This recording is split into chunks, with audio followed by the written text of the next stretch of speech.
There's a story, Talmud tells us, that the great sage Hillel, who we're actually going to be talking about today a lot, and a little bit about his family, the great sage Hillel, he came from Babylonia. By the Babylonian conquest of Israel, they moved, the Babylonians forced many Jews to move to Babylonia, and Hillel was one of them. But then Hillel eventually went from Babylon to go to Israel, to go study in the yeshivas in Israel. And he was a loner, he was just his own person. But he moved to Israel, he didn't have any money, and he shows up in Israel, and he goes to the study hall, and there's the guard there, the caretaker of the building, is standing by the front door. And the caretaker says, "You want to walk in? There's an entrance fee." He's like, "What, entrance fee? I never heard such a thing." He's like, "Yeah, if you want to come listen to the great sages Shmaya and Naftalion, you have to pay money." He's like, "In Babylonia, no, don't charge you money." He's like, "Listen, you Babylonian Jews, you are wealthy and rich. Israel's poor, very poor today. The only way we keep the lights on over here, everybody has to pay a little bit of money." The Talmud tells us that Hillel worked very, very hard. He chopped wood and sold wood to homes to heat up their homes. And half of his income he would keep for himself to support his family, and half of it was to pay his daily entrance fee. He paid a lot of money. He real sacrificed to study Torah, but at one point just couldn't come up with the money. And he shows up and he begs him, he says, "I pay every single day, can you just let me in today?" He said, "No. Hard rule over here. No credit. You have the money." What did he say? No tuki, no washi, right? No tiki, no washi. You're not coming in over here without your payments. And what Hillel did was, there was at the top of the synagogue, in order to bring light, there was like a skylight. And he climbed up to the roof, and he sat and put his ear to the opening, and he sat there. And it was in the winter, it was in the dead of winter, and the snowstorm hit, and it started snowing on him, but he didn't care. He didn't want to lose it. He didn't want to miss the class. And for hours and hours he sat there until he basically, fainted from the freezing cold, buried under the snow. Eventually, the people in the study hall said, "This room is getting a little bit dark. It's hard to read. It's hard to this." And they look up and they literally see the figure of a person blocking the thing. So they sent guys up to the roof, and they schlepped down this man who's soaking and freezing and covered in snow. And who is it? It's none other than Hillel. And the sages said that a man who has such sacrifice to study Torah, he's getting a free pass from now on. So with the class being canceled, the snow, I'm like, listen, if it was Hillel, he would be. Okay, all right. But here we go. We're really going to start getting into the substance of the Talmud today with lesson number 2, the Mishnah. And hopefully, all those people missing tonight are going to be listening to the recording, so we got to make it a good class. Quality over quantity. Oh, so part of why I'm saying this, yes, because it's cold in here. Okay, listen.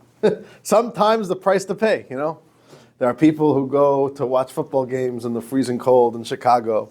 Right here in Detroit, we already got a dome. It's more comfortable. But in Chicago, I don't think they have that yet. So sometimes you got to be willing to sit in the cold for the good things. Okay, dear friends, we're going to be going today to really understand the Talmud. We're going to be jumping a little bit more into the specifics. Last class was more introductory, very much of an introduction. Today we're actually going to start seeing what is the Talmud, starting with step number 1, the Mishnah. Today's topic is the Mishnah. Mishnah is part number 1 of the Talmud, the cornerstone of Talmud. Today's class we're going to focus first on history, a lot of history today. And then we're actually going to go and learn and jump into the world of a Mishnah. And we're actually going to read a Mishnah and experience the style of the Mishnah. Mishnah is very, very important. But before we really get to what the Mishnah is, let's recap a little bit. Last class, not last week, 2 weeks ago, we introduced 4 genres of Jewish tradition, which means we have a lot of stuff, a lot of tradition, a lot of laws, but they all fall into 4 categories. Number 1 is written. Written is literally what is written in the 5 books of Moses. It's written in the Torah scroll. Nobody argues on that. right? Even the non-Jews, Old Testament. Okay, that's written. But then we have received. Received is not what is written in the Torah. Received is information that Moses told us, that he heard from God, but it was passed on orally. It's not written down in the Torah. Okay, that's received. Then there's derived. Derived is where even Moses didn't get this information.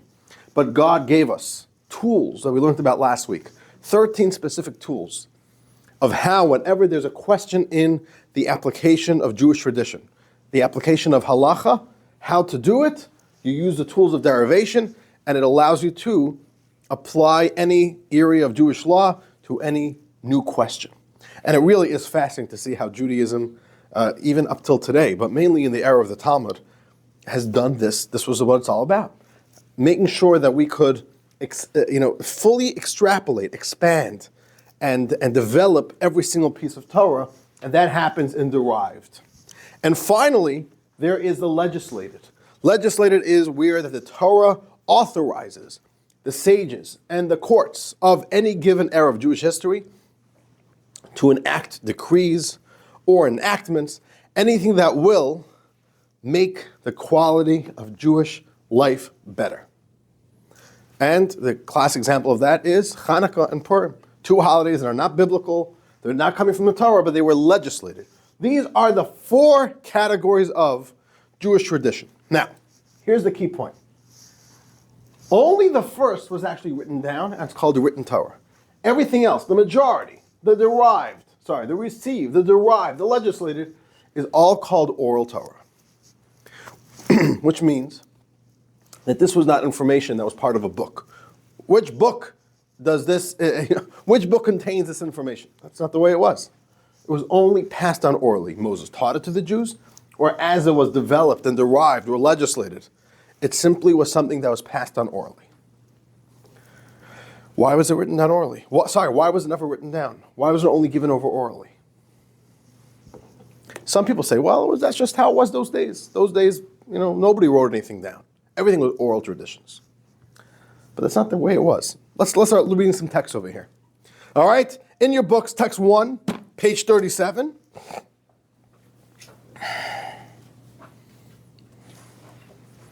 Okay, let's read over here. Text 1, page 37. Debbie, would you like to read? Material that was conveyed as a text may not be recited orally without a script, and material that was conveyed orally may not be recorded as text. Hey, this is a law written in the Talmud. It's a hard law.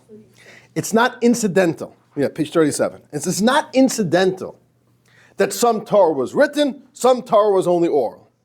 It was very deliberate. You see what's happening over here?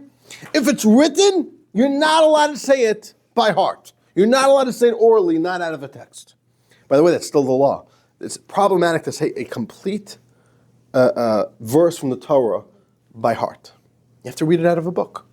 If you want to say a full verse, this is the law. If you want to say a verse from the Torah in its entirety, by heart, change one of the words slightly. You can't say a full, okay. But the law was that if it's an oral tradition, all this, you're not allowed to write it down. It was a ban. It was a gag order. No writing down. Oral Torah needs to be exclusively memorized. Now let me ask you a question. Do you think this is a good idea?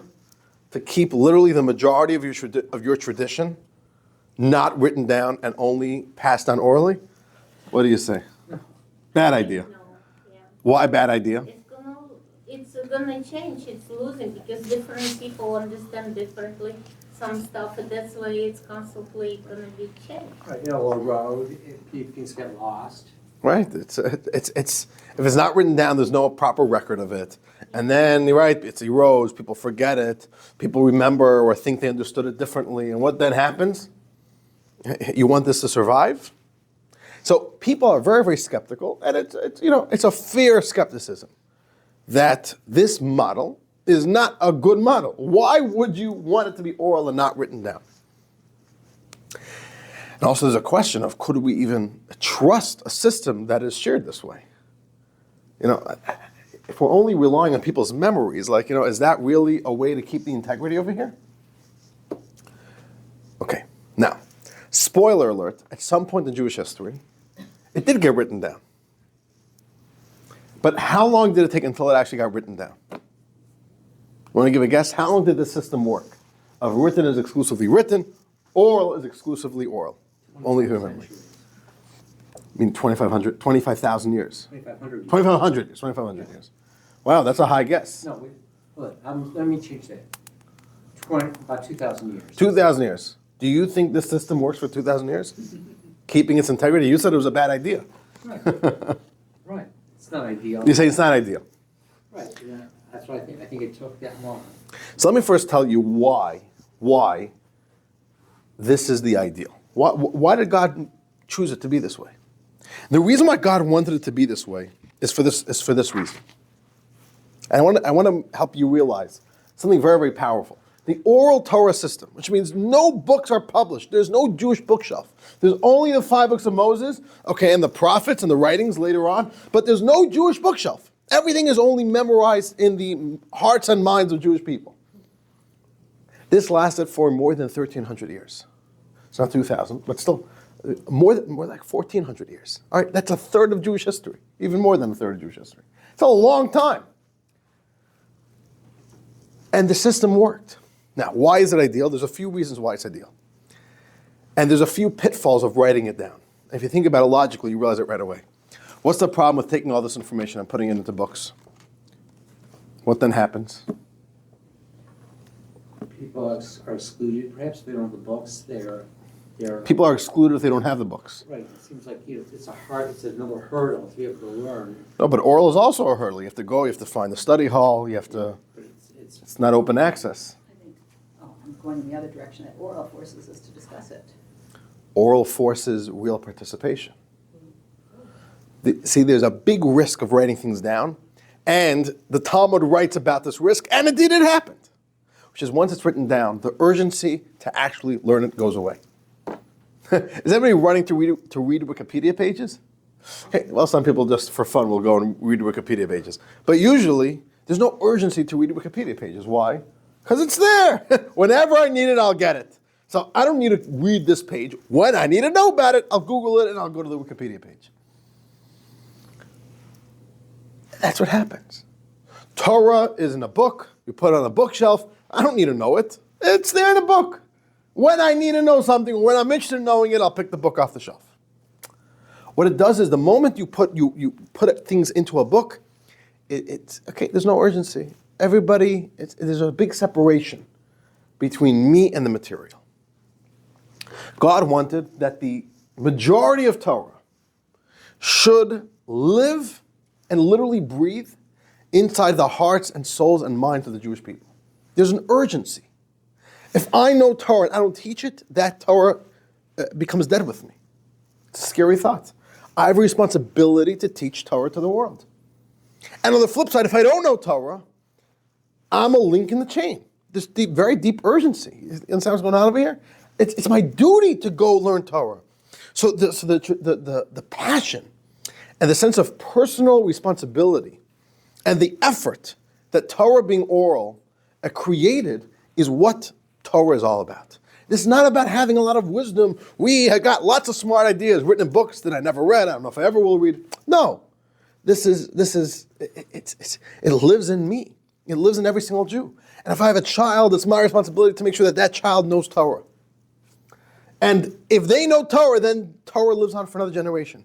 God gave us a gift, and I have the responsibility and the duty and the privilege to keep it alive. It's a whole different energy. So our sages say, why oral? Number one, it creates a lot more precision.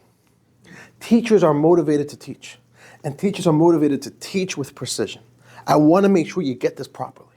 It's a whole different energy. It also creates extra effort on the students' end. Everybody's putting in more effort. There's an urgency to teach. There's an urgency to learn. Everybody's putting in effort. Everybody knows the buck stops here. If we don't keep Torah alive another day, it's not going to survive. And it was a whole different level. Okay, there's another idea, which is a little bit controversial. There's another idea that our sages say why the Torah is meant to be kept oral, and that is in order to keep the oral Torah exclusive. In other words, we don't need non-Jews studying this. Now, okay, some people get offended by that. Why not? What's the problem if a non-Jew learns Torah? Okay, so we could discuss that, but just a bit of a case in point, the burning of the Talmud by the priests in France in the 1200s that we spoke about in the last class is case in point that maybe it is a good idea. We'd rather them not have to know what our Talmud says, it's okay. As we say in Yiddish, das fällt uns nicht, We're not missing out on that feature as well. It's okay. We don't need them, Okay, but the sages say this. It's an exclusive thing. God gave us a gift. Oral creates it. It's not the world's business. It's our teachings. Next. Okay. So these are very, very good advantages. And the real truth is, if you think about it, Torah would be a lot more lost if it was written down right away than if it's oral. Why? Because the second it's written down, no one cares anymore. And all you have is 30 sages. They're the ones that know Torah. And everybody else is like, it says somewhere in the books. Which is exactly what's happening today. We have such a rich, beautiful Torah. Even in the religious world, how many Jews really, really make it their business to learn and know it well and know it fluently, which is the way Torah is supposed to be learned. So the oral system is the optimal system. Now, the obvious issue is, which is what you all mentioned, but how does it survive? This is not, human minds don't work that well. We could barely remember what we heard about last week. If I would test you on our last class, 2 weeks later. Right? I don't know, I was in a class, something about Talmud, I don't know, People don't remember these things. Something about Talmud. Something about Talmud. Yeah, but it was an hour and a half class, I entertained you hopefully a little bit at least. Okay, so the answer is the oral Torah worked. It did work for 1,300 years. There was no breakdown in the system. It wasn't like after 400 years, we're like, OMG, we got no clue what was taught. Everybody has their own version of it. We can't agree on anything. It wasn't like that. For 1,300 years, there was unanimity, right? That's the word, right? It worked well. Oral Torah, people were teaching it, people were learning it, studying it.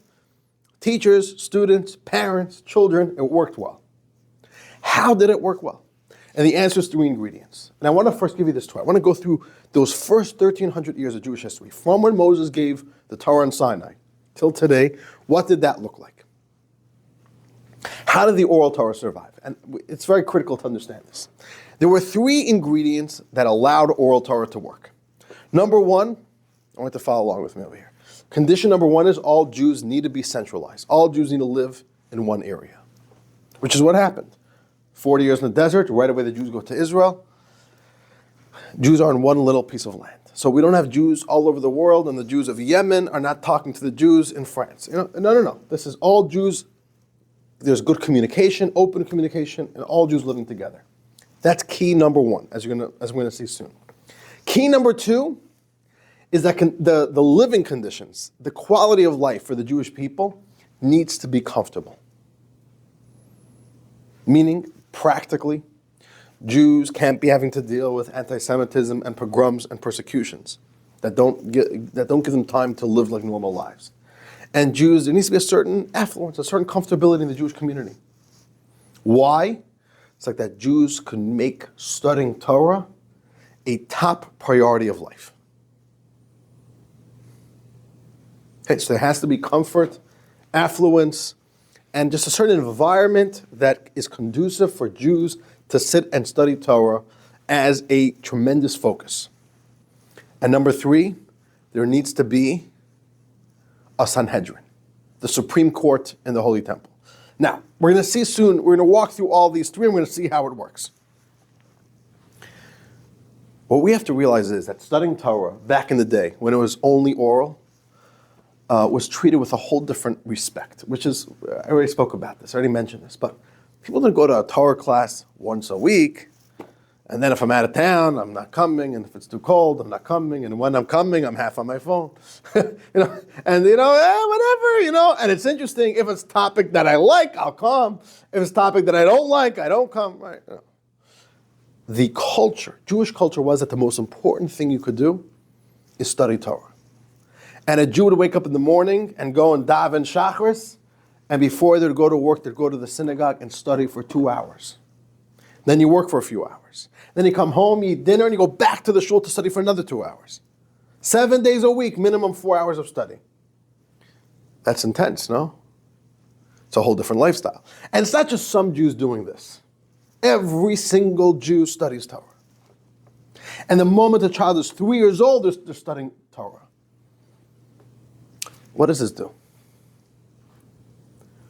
First of all, it wasn't like, I heard something 10 years ago, I forgot about it since then. I need to try to jog my memory, what I heard, and what did you think you heard 10 years ago? That's where you have breakdowns of memories. But what if you're studying Torah with an obsession every single day? And not just you, but every single Jew in your community. And not just in your city, but every single city in Israel is living and thriving and throbbing with the beat of Torah. The way it worked was, there was no breakdown in the system. Judaism was alive. If one Jew forgot something, the whole Jewish world is right here in Israel. If one community forgot what the law is about something, the next city could fill you in.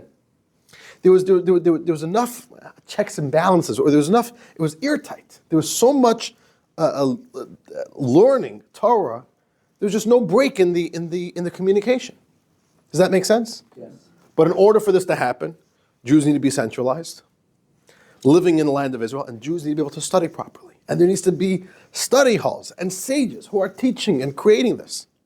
The Mishnah tells us that by the time a child is 5 years old, they should be able to read the Torah, 5 books of Moses, fluently, out of a Torah scroll, and know how to pronounce every single word, and how to sing the trop, the tune, the trope.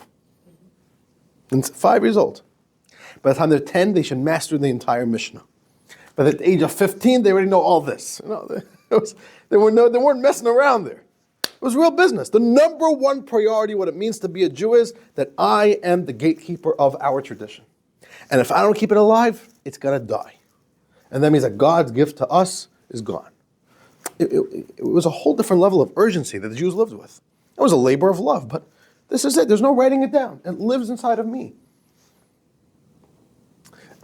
So it's not like, if on Passover, I don't know what to do by the Seder, I'll get a book.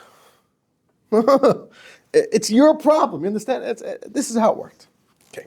But what happened when there was possibly an issue? Let's say a group of Jews didn't know what the law is. That's conceivable. What happens if even a whole city doesn't know what the law is?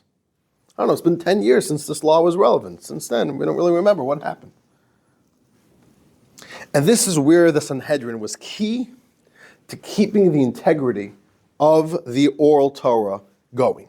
Let's read text number 3 from Maimonides, and this is a very important idea, that if there was ever any debate or any area of doubt, this is how it was resolved. Text number 3, page 39.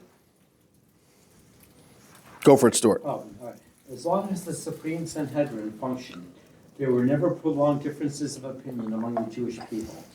Rather, any Jewish individual who developed a doubt regarding any law would simply inquire of the Jewish court of their city. If that local court was aware of the solution, he would inform that individual.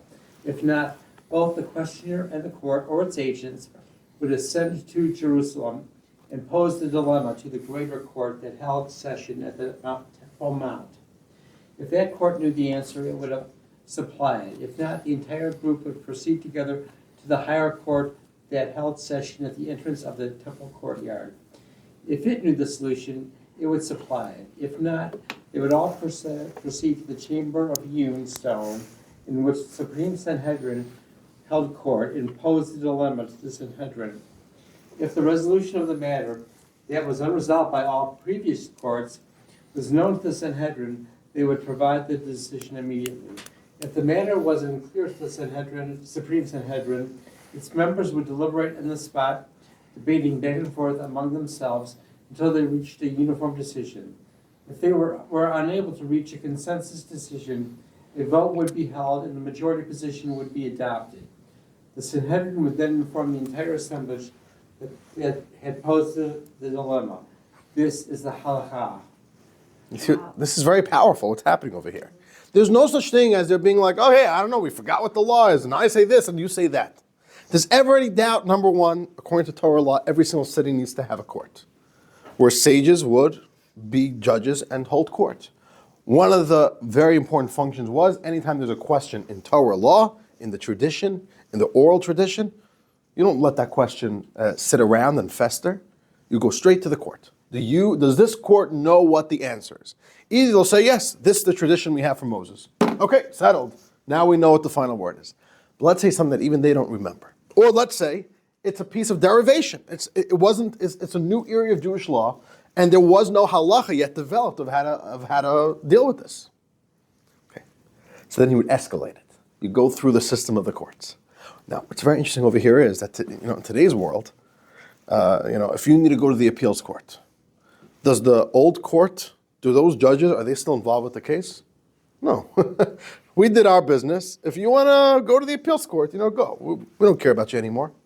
Maimonides says if one court dealt with this issue and they couldn't resolve it, it becomes their problem as well.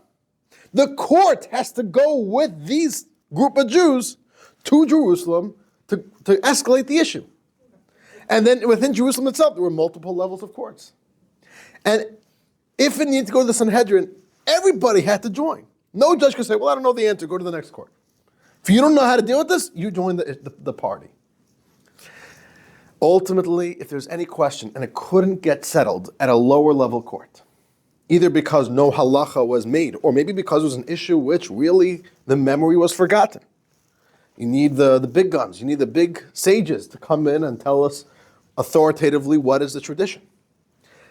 So that was the role of the Sanhedrin. The Sanhedrin sat inside the Holy Temple. There were 71 justices. All right, talk about court packing. That's quite a court.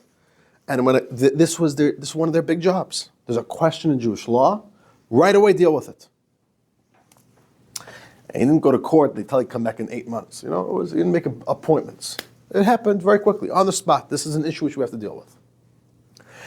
All 71 great justices and rabbis would discuss, debate, if they could reach a consensus, or take a majority vote. But the point was, there was no such thing that the Jews in northern Israel held this way, and the Jews in southern Israel hold that way. Never existed. Because the second there's any question, you go straight to the Sanhedrin, and the Sanhedrin will give a certain uniform law. This is the halacha. And because of this system, oral Torah worked beautifully. So here we have a little slide about the Sanhedrin. Okay. The Sanhedrin was in Jerusalem. Supreme Court resolved all halachic disputes. So these are the three ingredients that were necessary. Number one, all Jews living centralized, like that there's good open communication between all Jews. And no Jewish community is veering off and creating their own tradition, so to speak. All Jews under one big roof.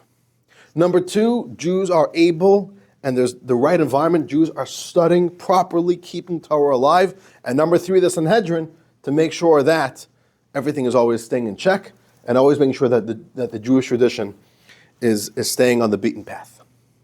With these three ingredients, Judaism worked beautifully for 1,300 years, and conceivably it could have continued. It should have continued. Well, not should have, but God had his plans. Okay.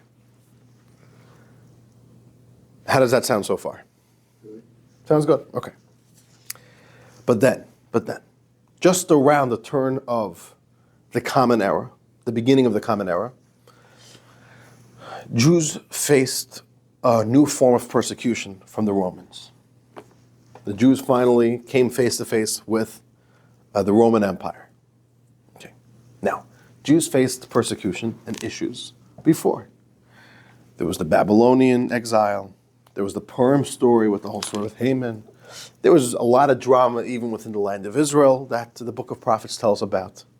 A lot of other issues. There were issues along the way. The Hanukkah story was then. Okay. None of these really broke this model. The model still worked, despite the ups and downs, which were relatively, But Rome put pressure on the Jews. And slowly but surely, over many, many, many years, more than 200 years, it slowly eroded the entire fabric of Jewish life to the point that the system was facing a breakdown. And this was the first time in Jewish history that there was a real risk this is not working anymore. Okay, to get a little bit of the history, I'm going to show you a little video, okay? Now, a lot of it is not necessarily necessary information, but it gives a little bit of historical background. But it's going through time very, very quickly, this video. So here we go. Enjoy. The ancient land of Israel first fell under Roman rule in the year 63 BCE, with Pompey's successful siege of Jerusalem. The next century and a half was a particularly traumatic period of Jewish history. Judea continued to function as a monarchy, but it was no longer independent. Judea became a client kingdom of the Roman Republic, and its monarchs were Rome-appointed puppets. Herod, perhaps the most infamous of the client kings, was installed in 36 BCE. Herod was the descendant of an Idumean convert to Judaism who managed to curry favor with the rulers of the Roman Empire. He married the princess of the royal family of Israel and eventually reigned over Israel on behalf of the Roman Empire. During the early phase of his rule, Herod massacred many of the leading Jewish sages, seeing their authority as a threat to his own. He also massacred the entire Maccabean family, including his own Maccabean wife and children. Despite the horrors, upheavals, and deprivations suffered by the Jews of Judea during this time, many continued to invest their efforts into studying, clarifying, and perpetuating God's holy Torah. Among them were two famous co-leaders of the sages, Hillel and Shammai. They and their students struggled mightily to navigate the turbulence of Roman subjugation.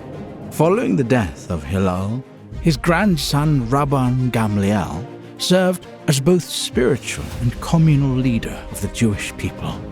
He worked tirelessly to prevent the Jews from descending into direct armed conflict with Rome, but it was not an easy task.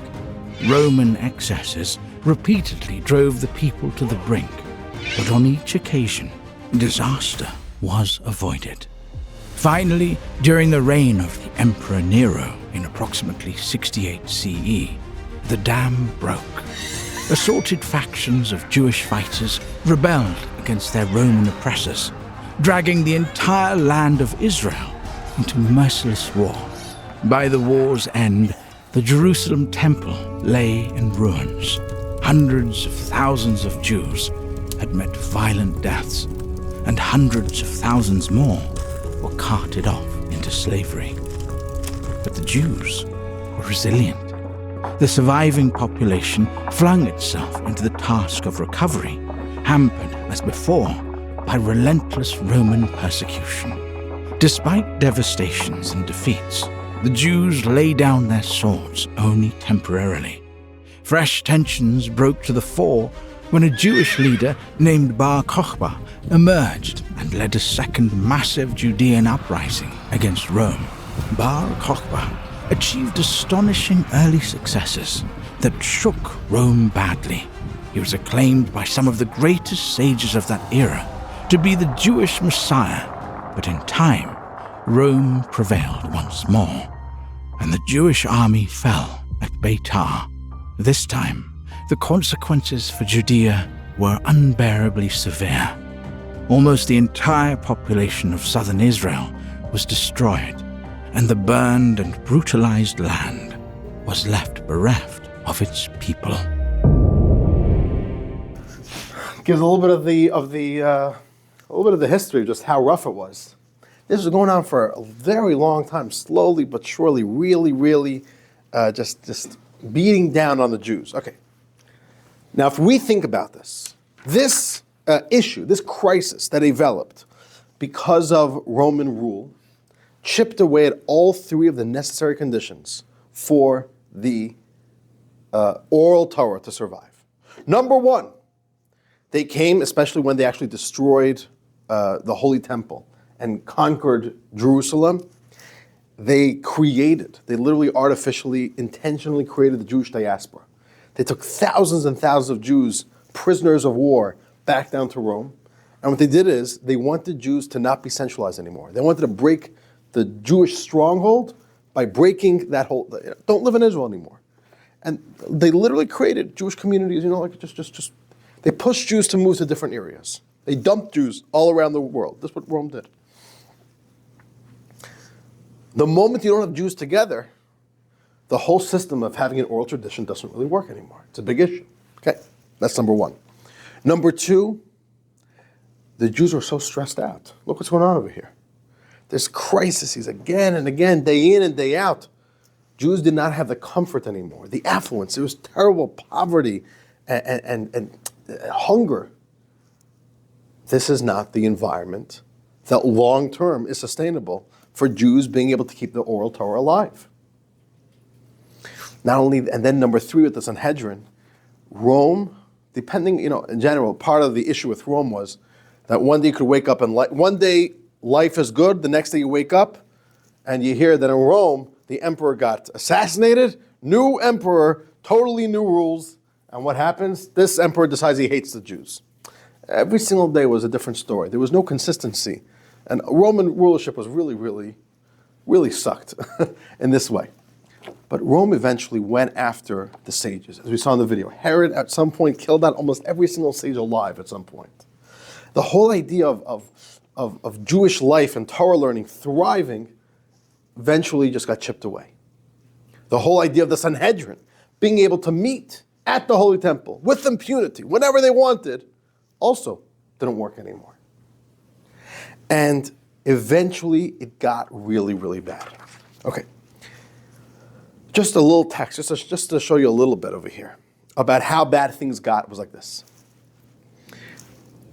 Especially towards the end of this era that we're focusing on over here. In the 2nd century, Rome forbade any form of religious Jewish practice. Any form of public Jewish practice perpetuating Jewish observance was banned. That literally means you can't leave your home, go study in the study hall. So again, the whole system is gone. Rabbi Akiva was a sage then, the great Rabbi Akiva. And he went on self-sacrifice. And he put the word around, meet me in the cellar. We're going to be doing a daily class in the cellar. I'm going to be teaching Torah. And somebody asked him, Rabbi Akiva, this is a kamikaze mission over here. You're suicidal. What are you doing? Rome is going to get to you and they're going to chop your head off the next day. This is what Rabbi Akiva answered, right? A pretty famous thing over here. Elke, let's read text number 4, page 41. Okay. Rabbi Akiva said, "Let me relate a parable. To what is this phenomenon compared? To a fox that strolls along a river and notices that fish have gathered and are repeatedly racing from one side of the river to the other. The fox inquires, 'What are you fleeing?' The fish replied, 'We're fleeing from nets that humans are casting for us.' Suggests the fox, 'Would you like to send to dry land to escape the nets? We can live together up here, just as my ancestors resided with your ancestors.' The fish retorted, 'Aren't you the creatures they describe as the cleverest animal? You are not clever, you are a fool. If we are afraid for our survival while we are in the water, our natural habitat that sustains our very life, then in a habitat that causes our death, we would be all the more certain of dying. The same is true of us Jews. We are actively engaged in studying the Torah, that is described as your life and your length of days, and nevertheless we fear for our lives. If we were to go ahead and desist from its study, we would have far greater grounds to fear for our survival.'" So Akiva is saying, I'm not naive. I know what I'm up against. I know that I'm up against death over here, which, by the way, he was eventually captured by the Romans and brutally massacred, brutally killed in a very barbaric, horrible way. Rome eventually went and captured 10 of the greatest sages alive then, Rabbi Akiva, Rabbi Yishmael, and others, and murdered each one in a creatively sadistic way. And each one got murdered in their own unique way. Horrible, horrible thing.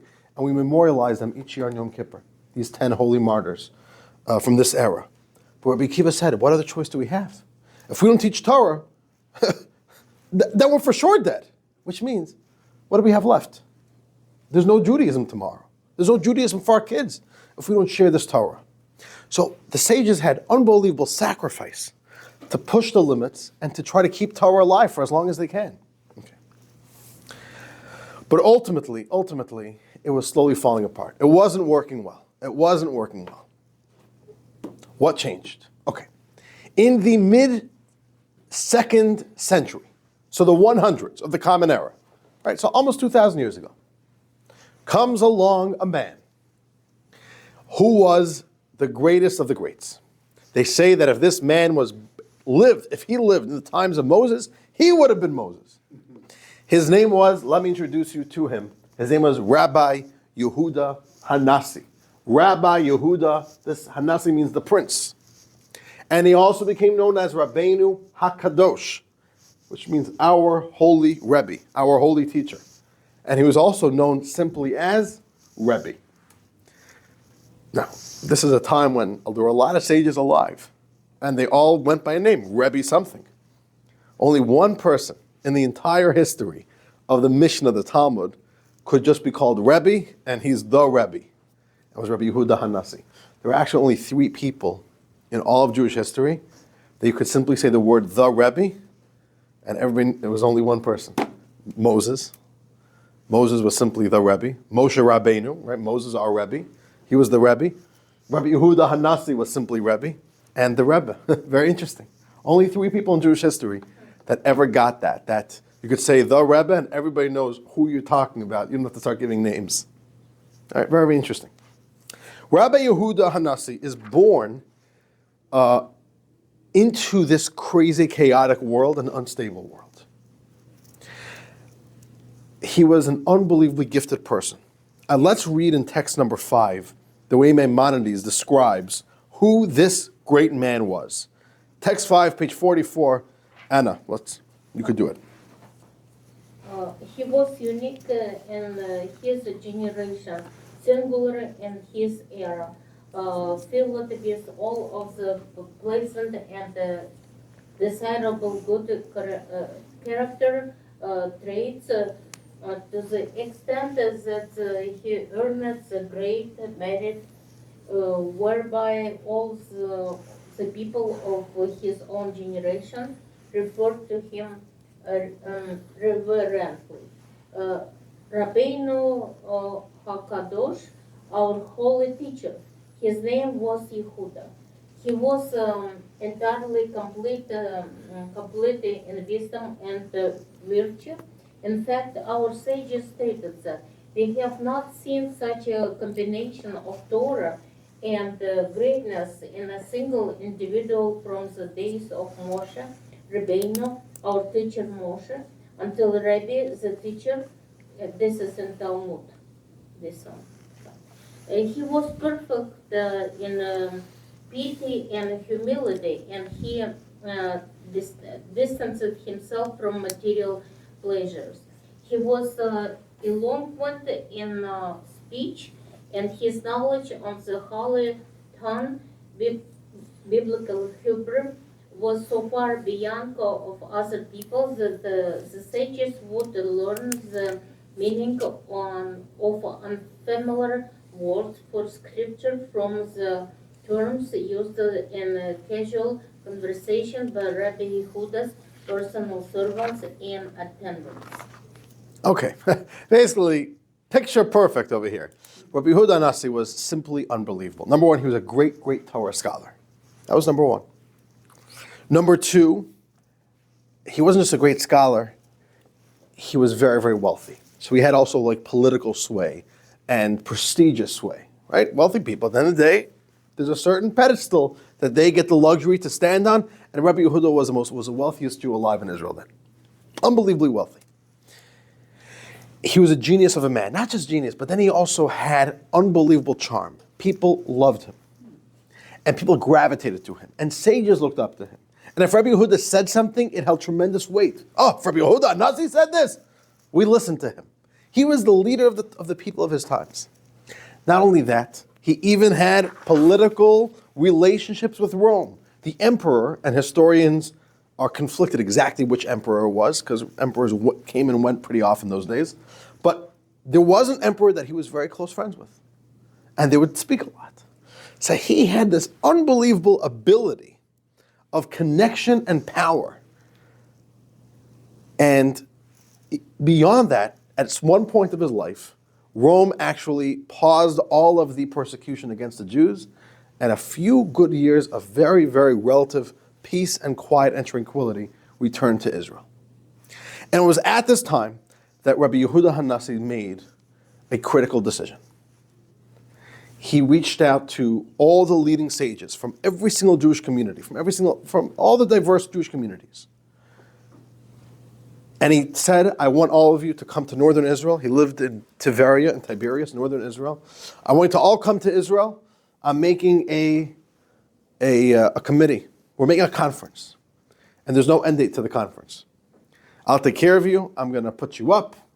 I'll take, all your expenses are being covered for, but we have to make a big assembly of all the rabbis alive today. And what he said is, I want to discuss the possibility of putting the oral Torah on the record. He didn't want to do it himself. He's not going to wing it by himself, but he wanted to lead this commission. And it worked. It took a good few years. They worked very, very hard. It didn't happen overnight, and he didn't do it single-handedly. But the leadership of the Jews at that time, led by Rabbi Yehuda Nasi, created, formulated, ratified, and officially released to the public the world's very first record of the oral Torah, known as the Mishnah. This is a watershed moment in history. Just by the way, I just want to show you over here. One of the greatnesses, I forgot to mention, of Rabbi Yehuda Hanassi was that he had a great lineage. He wasn't a nobody that appeared from nowhere. Everybody respected him simply because of his family tree. Take a look at page 43. Just shows you how he basically had greatness coming together from every different angle you could think of.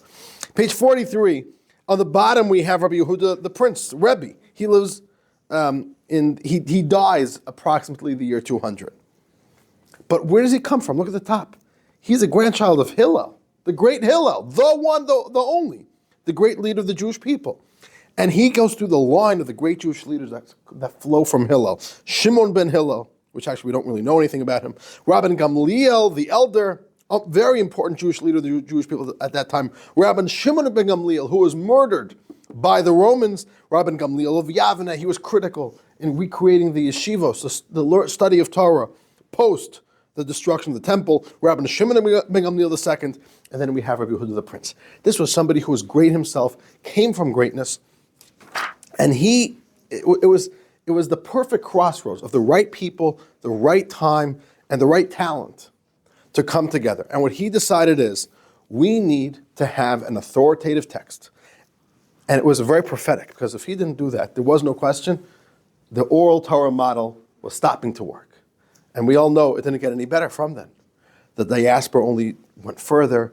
Study of Torah was never as strong as it was pre this time.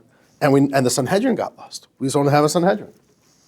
So this is who we have at Rabbi Yehuda Nasi, illustrious lineage, universal respect in world Jewry, even peace with the Roman rulers, and therefore we have it. He decides to compile the Mishnah. Let's read text number 6, where Maimonides tells us the rest of the story over here. You ready? Page 46. Text. Rabbeinu Hakadosh makes such a radical move instead of perpetuating the status quo. What is this quo? The status quo means what's happening right now. He saw that serious Torah students were consistently dwindling in number. That fresh calamities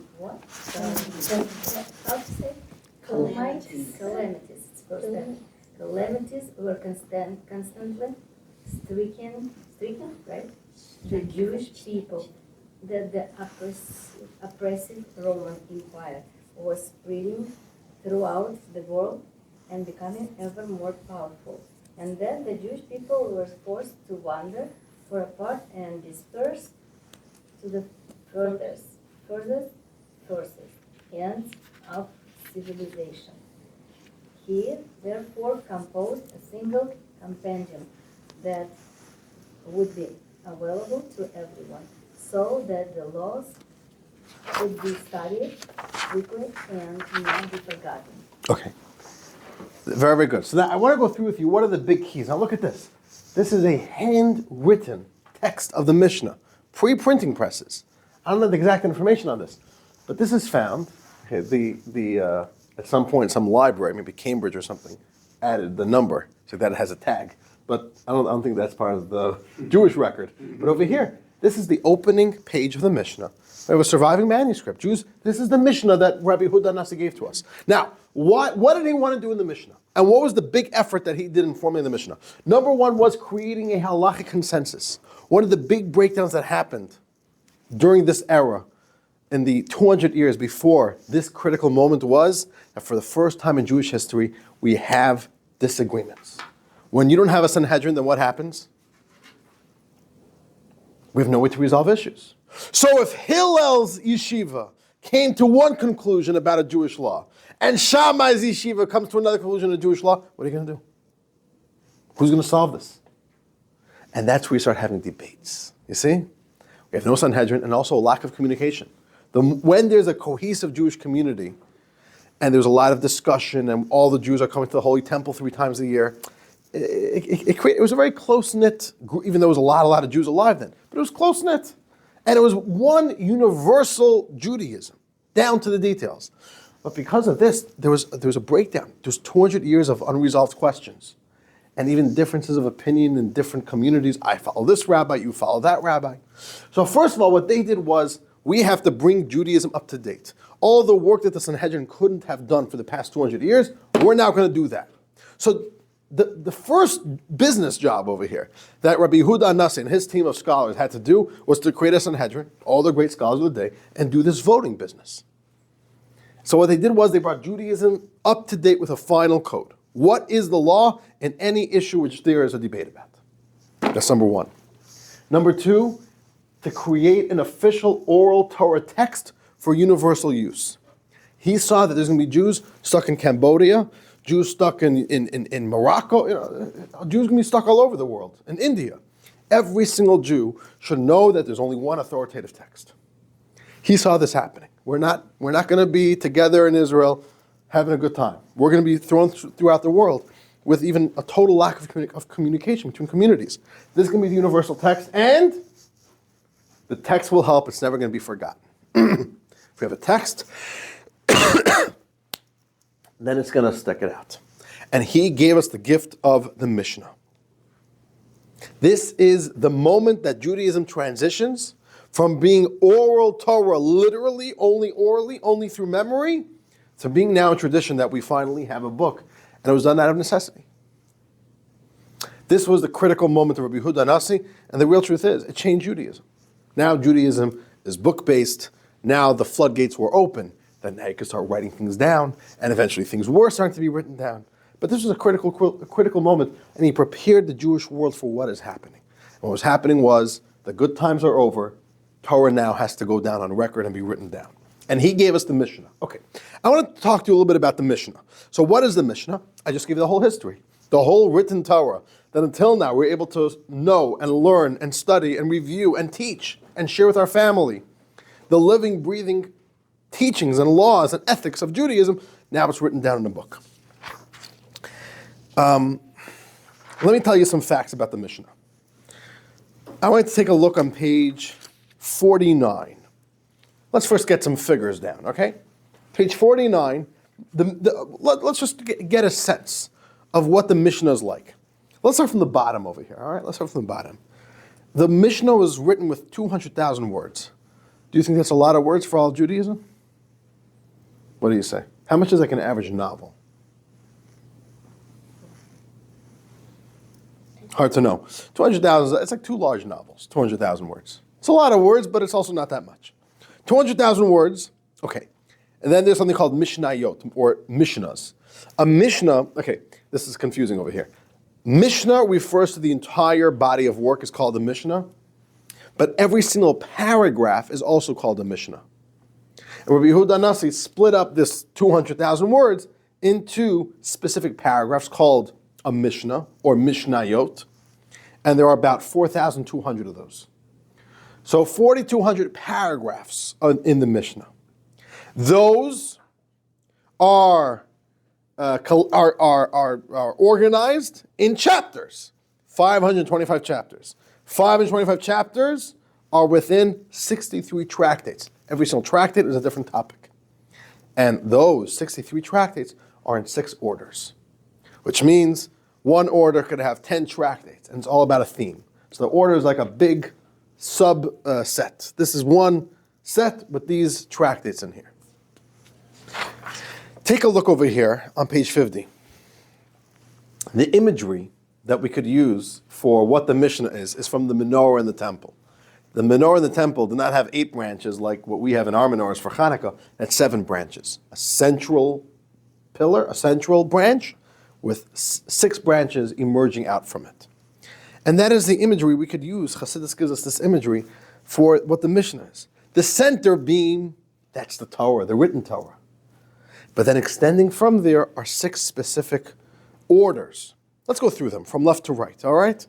First, we have an order called Zura'im, which means seeds. That's agricultural law. 11 tractates. Then we have Moed, which means appointed times, which includes the laws of Shabbat and the holidays. 12 tractates. Nashim, woman. That's all about marriage and divorce. 7 tractates. Nizikin, damages, civil and criminal law. 10 tractates. Then we have Kachim, sacraments, which is all about the temple services. 11 tractates. And then Taharot, which is purities. It's all about ritual purity. This is what we got in the Mishnah. Rabbi Yehuda Nasi spent unbelievable time and precision. They did not write this loosely. Every single word was debated and discussed, and they also collected the different versions of Jewish tradition from different communities. How was Judaism being taught in every single community in the world at that time? Now, it wasn't the whole world, but it was all throughout Israel, even a little bit out of Israel, Babylonia. He wanted this to be absolutely comprehensive in a way of every single Jew should be able to say, this is my Judaism. They worked very, very hard on it, and he called this the Mishnah. Now, what does the word Mishnah mean? You know what the word Mishnah means? Mishnah comes a little bit from the word Shana. Shinun He. What does Shana mean? Like Shana Tova? Year. Right? We translate it as year, but really Shana does not mean year. Literally, the word Shana means review or repetition. Which is what a year is. What's a year? We're doing it all over again, right? Another 12 months, another 4 seasons. So the Mishnah was meant to mean this is a tool for you to review. In other words, this is not a record. This is not a record and we're going to put it on a bookshelf and no one's ever going to learn it again. The Mishnah was designed that, okay, you need to study Torah, this is going to help you review the oral Torah. So it wasn't created to be like a standalone book, like this is it. It was meant to be there for, you want to study. We used to be able to study without books, but now you can have a book to help you through your review of the oral Torah. That is also why the Aramaic of Shana is Tana. Aramaic. The Chaldeans here still speak Aramaic. But like similar to there's Yiddish, which took like the local language and made like a Jewish version of it, we have like our own Jewish version of Aramaic, which was spelled with Hebrew letters, but was incorporated more the Aramaic language. So in Aramaic, Shana is Tana. Tana is a word we use for the sages of the Mishnah. So you see, it actually fits, it matches. Who are the people, who are the contributors of the Mishnah? The Tana, or the Tanaim. That's the plural, Tanaim. So Mishnah can mean review. There's also another meaning. Mishnah also is related to the word Sheni, which means what? What does Sheni mean? You know? Second. Why? So Mishnah means this is the second. Why? The Torah is the first. This is now number 2. Like, you know, we finally have a volume 2 to our set, to our tradition. So that's, you know, some very, very practical names. And they gave us this Mishnah. Okay. Now, we don't have time for it, but just take a look on page 51. We have here a fun exercise. Let's do it quickly. No, we're not going to do it. We don't have enough time. We need to get through the next part of the class is critical. So we have to study a Mishnah. But over here, there's 12 areas of law. It's a fun thing to do at home. Try to match up exactly which order do you think this topic belongs in. And what you'll see is that it actually is a lot more comprehensive than what it first looks. And Rabbi Yehuda Nasi worked very hard to make it as concise as possible. Okay. Now, the way the Mishnah was written it was meant to be very, very brief, even shorthanded, and very concise. You have to remember, the Mishnah, this is at a time before there's printing presses. It's not cheap. So you can't write a big work. People are writing this down, handwriting it. And we want this to survive. There are a lot of old books that got lost. We don't want this to get lost. So he wrote it as brief as possible. Also, he didn't want to replace the human element. He still wanted Jews to have to learn that this was only a guide, a little bit of a support, a short-handed support. You can maybe think about it a little bit like if you went to a lecture and you took notes. If somebody else reads your notes, would they be able to understand what happened at the lecture? Not necessarily. It depends what type of notes you take. But maybe they're more. But if you read them, you could. So the Mishnah was meant to be more of a support. This is to help you review. This is to help you remember, not to replace your investment to studying it. Okay. So really it was very brief. He tried keeping it as tight as possible. Okay. Now what I want to do with you, we have 25 minutes left over here. Now, this is going to be a heavy part of the class. You ready? I want to actually now, after all this history and after all this introduction, lots of introductions here, huh? I want to read a Mishnah with you, and I want to then unpack it with you to show you the style and the unique characteristics of a Mishnah. Are you ready? Yes. Let's go see what actually happened inside of a Mishnah, and we're going to take. Okay, we're not going to do this over here, and we're going to take a Mishnah which speaks about a relevant topic that we all know about. The first night of Passover. What happens the first night of Passover? Seder. The Seder. What do we do with the Seder? With the family. We sit with the family and do what? Eating. Tell the story. Tell the story. What else? Teach our children. Teach our children. Drink 4 cups of wine. Eat matzah. Oh, finally. All right. Eat matzah. Matzah is very important. That's the biblical mitzvah. Okay. This is chapter 10 of the tractate called Pesachim. Now, interestingly, you don't actually get the information about what to actually do with the Seder until chapter 10. All the earlier chapters are about the mitzvahs of getting rid of chametz, the Paschal offering in the Holy Temple. Only now we're ready to start. So this is really, we're going to learn the first opening 2 Mishnahs, the first opening 2 paragraphs, where the Mishnah is going to be talking to us about the Seder. So you have to realize this is where it starts, all right? I'm going to read it, all right? Let's take it in slowly. You remember? Are you all ready? Page 53, text 7. And spoiler alert, we're going to be spending a lot of time on this text in the coming weeks. We're going to be building our tour of the Talmud around this text.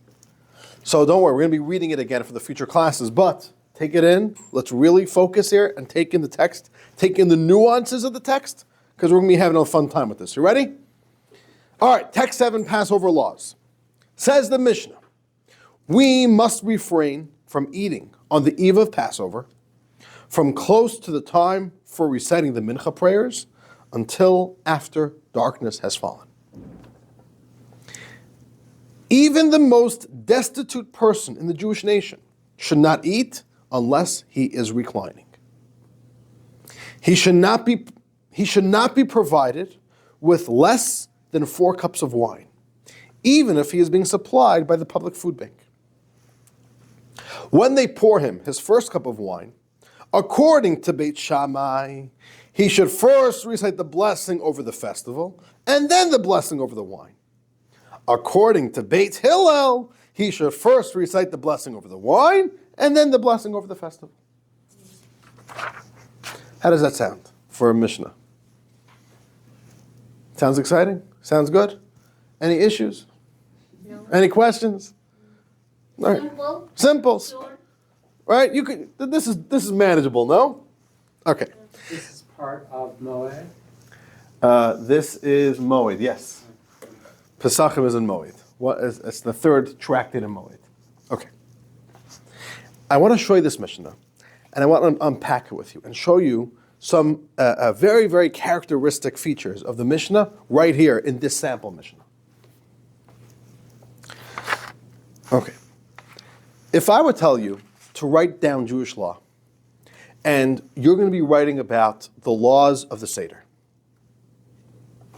you're writing down the record. Is this where you would start? Does this feel like you're reading on page 17 or page 1? 17. It doesn't feel like the starting point. It's very interesting, no? What should have it told you? What would page 1 look like? It would say, okay, Passover is a great holiday. One of the things we do is we do a Seder on the first night of the holiday. At the Seder, we eat the matzah. That's the most important thing. It doesn't say any of that. It's just getting straight into the nitty gritty. Right? It's interesting. And you would say, okay, maybe just the Mishnah just has a funny way of things. They'll talk about it later. The Mishnah never actually tells you, make a Seder on Passover night. And it never tells you, eat matzah on that night. It's funny, no? Feature number one of the Mishnah that I want to share with you is that the Mishnah is built around assumed knowledge, a certain tacit sense of common knowledge. We know you know this. We don't need to write it down. So the Mishnah, which is also built into its name, Mishnah is secondary. Go read the Torah. There's an expectation. Don't come to the Mishnah before knowing the whole Torah. The Torah already tells you to eat matzah on the night of Passover. And you're a Jew. You know we do a Seder every year on this night. I now need to come and just tell you what you know. That's not what this book is here to do. This book is here to give a record for the details that maybe you don't remember because they're not relevant to every single Jew every single year. Maybe the more fine details that people will forget. You understand? So the Mishnah is not here to just be a comprehensive overview of every single detail. Maimonides did that much later.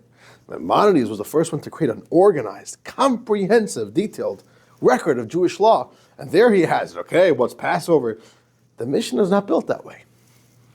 The Mishnah does not tell you that there's a mitzvah to have a meal on the night of Passover, a Seder. It does not tell you there's a mitzvah to have matzah. And the answer is either it's written down in the book or you know about it already. We're not here to tell you what you already know and what's obvious to all Jews. This is also why, just interestingly, the Mishnah focuses very, very little on the mitzvah of putting on tefillin. Because there's not much to say. Every Jewish man is already doing it every single day. Next. What do you want us to just write down the details for no good reason? Everybody knows it. They're only here to record the things that people may have forgotten, maybe there's confusion about. So this is actually one of the challenges of learning Mishnah, is that Mishnah is not starting from step number one. They're 10 steps ahead of the game. We're not here to fill you in on all the elementary details. That we assume you know already. That's just an interesting thing about the Mishnah that is built with a lot of assumed knowledge, which makes it a little bit more of an advanced study, or in other words, chances are you're going to need a teacher to teach it to you. Which is the point. Rabbi Yehuda Nasi wanted to keep that element of Jews studying and Jews teaching and Jews learning from teachers. And the Mishnah is a little bit built that if you're a beginner, you can't learn this. There's too many missing gaps. That's feature number one. You ready for more? Okay. Number two is precision of wording. Okay, there's a Jewish joke. I didn't say any jokes tonight, so here's a joke. Typical Jewish, stereotypical joke. A Jewish wife greets her husband one day after work and says, dear sweetheart, I bought you 2 new sweaters. 2 new sweaters. It's wonderful, no? The next day the husband comes down the stairs wearing one of the sweaters. And she says, what happened? You don't like the other one? All right. Now, okay, so, we shouldn't do that, right? That's bad, a bad thing to do in relationships. But in the Mishnah, we do this. Mishnah's precise. What does the Mishnah say? We must refrain from eating on the eve of Passover. Which means, let's try and tell you, you're about to have a big meal tonight. You're about to have a big meal. It's an important night. It's the Seder. Don't eat a meal right before. It's like people there, right? If you're going out for dinner at a restaurant, don't eat dinner at home. You don't want to go to the restaurant and you're, I don't want to eat anything. Come on, there's good food. You want to make sure you got a good appetite, right? So if you go to the Seder, don't eat before. Now, it doesn't mean you can't even drink a cup of water. You're allowed to have a snack. You're allowed to drink. The point is, don't sit down for a whole meal. The Seder should be your first meal from once we have the time of Mincha, which we'll get to that in future classes. We'll keep on unpacking and seeing what the Talmud does to this Mishnah. But the Mishnah only tells about this law about the eve of Passover. But there's also other times where we have special holiday nighttime meals. Every single holiday it's a mitzvah to have a meal. The first night of Sukkot, we're also having a meal in the Sukkah. Every Friday night we're having a special Shabbos dinner. Does this law apply across the board or only to Passover? Before Passover says clearly, don't eat before the Passover Seder. Have a good appetite. What about Shabbos? What about Sukkot? The same. And the answer is no. This is precise. It was written this way in a very precise way. The law is that only Passover you're not allowed to eat before. Why? Because there's a unique component of eating matzah. Oh, there's a special biblically mandated mitzvah to eat a certain food. We want to make sure you have a good appetite for that. But Shabbos and other holidays, there's a mitzvah to have a meal, but there's no specific food that you're biblically mandated. There's a mitzvah to eat this food. So because of that, it's not a problem by other times. So this line, just in the eve, meaning it says in the eve of Passover you can't eat, but other times you could eat. You see, we're reading into it. You see what's going on over here? Okay. And this is the second part. There's unbelievably precise wording. You could do this with a Mishnah.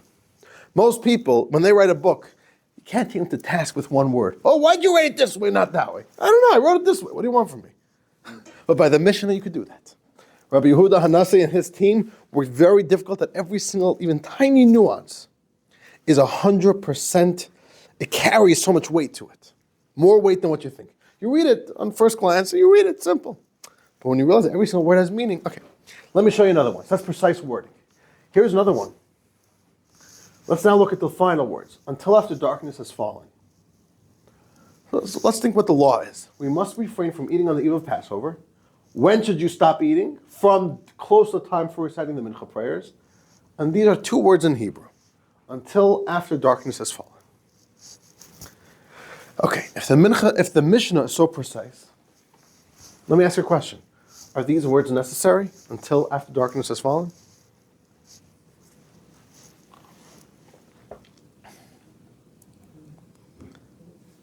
Just don't eat. Meaning, everybody understands what's happening over here. It's trying to say, once it's a certain time, the time for eating a meal is over, and it doesn't give you the reason, but you understand the reason. We're having a meal tonight. Don't eat from now on. Do we now need to tell you until it's dark outside? It's understood. Everybody knows. We're having the meal tonight. But in the Mishnah, two extra words are not for no good reason.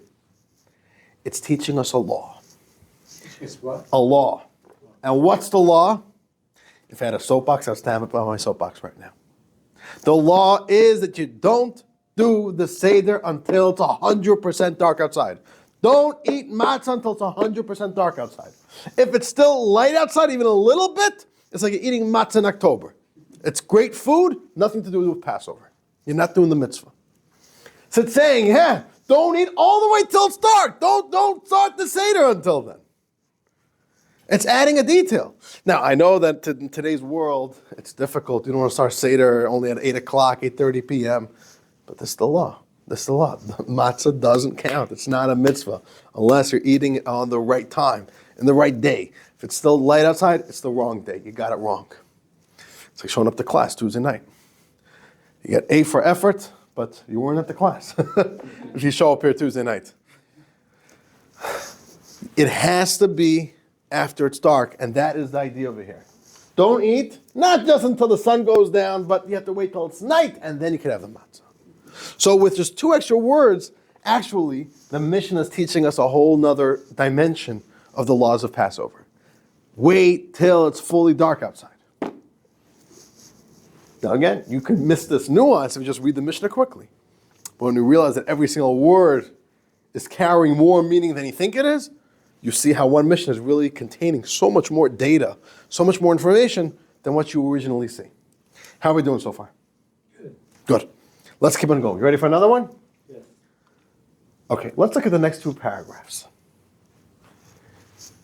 Even the most destitute person in the Jewish nation, a very poor Jew, should not eat unless he's reclining. Even he who's poor has to recline. He should not be provided with any less than 4 cups of wine, even if he's being supplied by the public food bank. So we have essentially over here, how many laws do we have over here? We have 2 laws. If you're a poor Jew, recline. Even you should recline. And every single Jew, no less than 4 cups. I want to point out to you that there's at least, maybe even more, but at least 4 laws here in these few words. In the Hebrew, how many words is this? In the Hebrew, I think this is 17 words, maybe even less. 1, 2, 3, 4, 5, 6, 7, 8, 9, 10, 11, 12, 13, 14, 15, 16, 17. 17 words and 4 laws. Let me show you here. Reclining. Number 1, here's the source in the Mishnah that there's a requirement to recline at the Seder. I know it doesn't say it explicitly. You should all recline at the Seder when you're eating. It doesn't say it that way. It says it in the terms of a poor person. But here we have the record for the law that by the Seder you recline. That's law number 1. Then we have law number 2. A destitute person, a poor person, also has to recline. That's the second law. And that's more explicit over here. That's more direct over here. Which means, why are we reclining at the Seder? Because reclining is a sign of wealth, a sign of freedom. The aristocrats would recline when they ate. But a poor Jew could think, you know what? Yeah, a Jew who's half well off, they should recline tonight. I could barely scrape together a Seder. I should recline. So Jewish law says, yeah. Every Jew tonight is every single Jew is royalty, and every single Jew has freedom tonight. Even the poor Jew should recline. It says 2 laws so far here. The law that we drink 4 cups of wine is here. This is the source of the Mishnah. It's saying it in the terms of a poor person, but this is the source of the law that every Jew should drink 4 cups of wine. And there's another law over here. Public food banks. There's a law in Judaism that it's a community's responsibility to create an organization, which is a public food bank, and everybody should donate to that public food bank. And if there's any poor person, the public food bank is going to provide them for their Seder. And the public food bank shouldn't be stingy and say, oh, you're poor, we'll give you for 2 cups of wine. No, every Jew has to have 4 cups of wine. But there's a law that there has to be a public food bank for Passover. So 2 short paragraphs, 17 words, give us 4 distinct laws about Passover. You see what's going on over here? When you read it, you think it's 1 law, 2 laws, but really, this is actually the recorded record of 4 specific laws of Judaism. This idea, there's unbelievable precision, and it's very concise, it's very tight.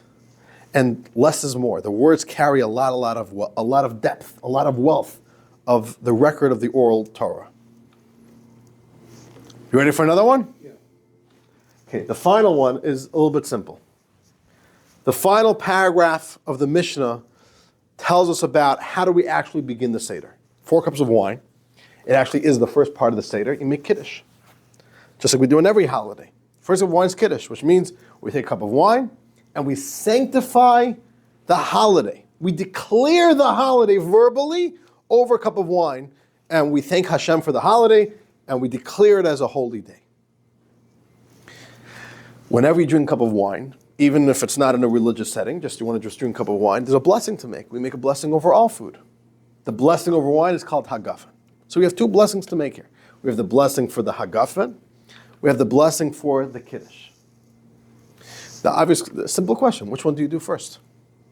Now what we do, the law today is you start with Hagafen. First make the blessing over the wine, and then you make Kiddush, the blessing over the holiday.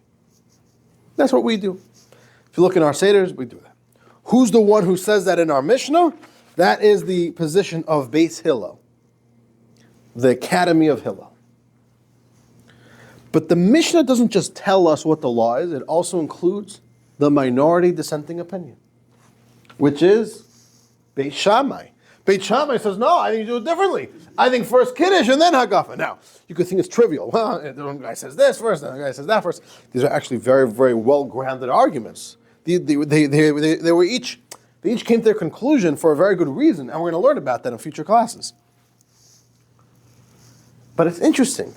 Despite the Mishnah being so brief in style, so concise, so precise, not an extra word, the Mishnah felt it very, very important that if there was a debate that did fester amongst the Jewish people and wasn't right away nipped in the bud by the Sanhedrin, that should be a debate that even though it's irrelevant, Beit Shammai's opinion is irrelevant. Nobody today makes a Seder and does according to Beit Shammai this order. But the Mishnah felt, Rabbi Yehuda Hanasi felt, it's very important to keep record of that argument. And the Mishnah is full of those arguments. Now, it's not arguments because we don't know what to do. The Mishnah itself tells you what to do. The Mishnah says, okay, in this case, follow Beiselo. So why does the Mishnah record the argument? We'll learn about why in next class. But this is another feature. The Mishnah believes in keeping the record of the debate, even though we already know who we're following. But still, we want to have the record of the minority opinion. There's only one chapter in the entire Mishnah that doesn't record a debate. So these are four interesting features of the Mishnah. Okay, dear friends, as we conclude today's class, I want to share with you one final thought. Let's read text number 8. Debbie, page 57. The crux of the covenant. Rabbi Yochanan taught, God made a covenant with the Jewish people only for the sake of the Torah materials that were transmitted orally. It is therefore stated, for on the basis of these matters, I have made a covenant with you and with Israel. Okay, very interesting. God makes a covenant with the Jewish people. There's the Jewish people, there's God, there's the Torah, the mitzvahs that form the covenant. But where specifically is the covenant made? It's specifically over the oral Torah, not the written Torah, not the Torah scroll that's in an ark in a shul.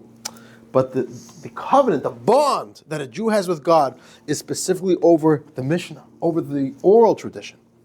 Why specifically over the oral tradition? Let's read text 9, Stuart. This is a very beautiful idea. Text 9. Text 9. The Torah Sheba al Peh, the oral tradition, exists through human engagement, thereby binding the Torah with the Jewish people. Had the Torah been confined exclusively to parchment, it would lack this human bond. There you have it. A Torah that's written on a scroll, okay, it's written on a scroll somewhere.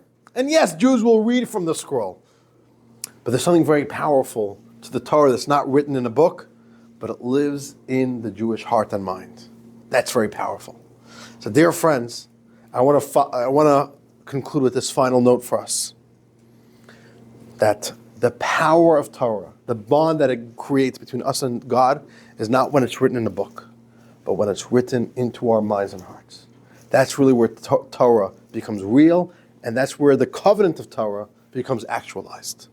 I don't care if it's written in a book, but it's written in me. That's a real bond. Dear friends, that's lesson 2. We hit the ground running. We actually have a Mishnah.